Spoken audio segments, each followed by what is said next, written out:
Well, let's talk now to Darren Lilleker, who's a professor of politics at Bournemouth University. Welcome to the programme, Darren. So, a new leader in store for the Conservative Party and for the country, but does that mean a change in policy as well as personality? Well, that depends who the leader is. I think some within the Conservative Party have felt that Boris Johnson has tried to appeal to, I suppose, some fairly sort of populist policies, being tough on the European Union, tough on migrants, and offering tax cuts. And, you know, perhaps a leader without those problems that Johnson was having, Partygate, etc., may try to craft something that they see as being more sensible for the country. But until we know who the leader is, it's very hard to say what the policies might be. So what happens now to the business of government? We've seen all these resignations, we've seen new appointments as well. Does there now have to be a general election? Well, no, there doesn't. I mean, there is a question at the moment about who is going to continue as leader. Boris Johnson claims it's going to be him. Members of his own party do not think that's a good idea. And of course, the opposition don't think that's a good idea. Now, if the opposition can call a vote of no confidence and be successful in Parliament, then they are not in a position to form an alternative government, so they can call a general election. But at present, the Conservative Party have the mandate. Who their leader is becomes Prime Minister, but it's the Conservative Party that have the governing mandate. So a general election doesn't have to take place, providing they can provide another leader. Looking back to 2019, just 3 years ago, Boris Johnson was elected with a huge majority. Where has it all gone wrong?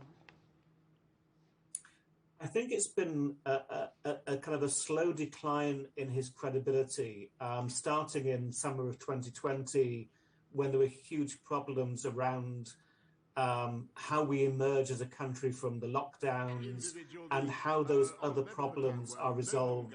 The track and trace system that didn't work well, the sort of problems in education, and that and Dominic Cummings breaking the rules and Boris standing by him started this decline in his popularity. And although there was a little bit of a bump around the vaccines, it never really recovered fully.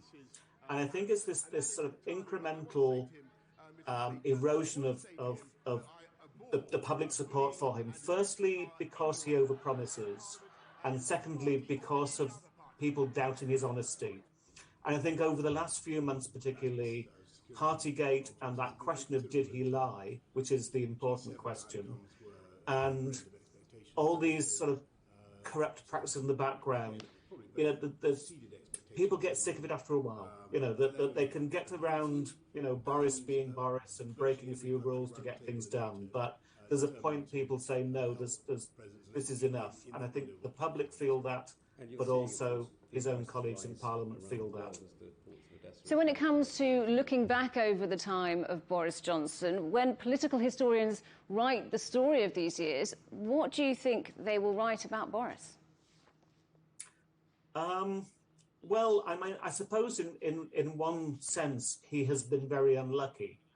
You know, he came into power with a mandate to get Brexit done.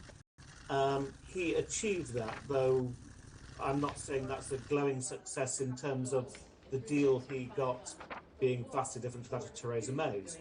But being beset by a pandemic immediately, which you know, really impacted on his own plans within the country, the levelling up programme, and then the war in Ukraine has exacerbated all of these economic problems. So in some senses he's been unlucky, but in other ways he's caused his own bad luck by overpromising, by not being completely straight and truthful, and by not really being aware that if he breaks the rules, there are consequences. And I think that's perhaps the balanced view of him is that he's had bad luck, but he's also created a lot of his own problems. Professor Darren Lilleker from Bournemouth University, thanks very much for talking to us today. Thank you.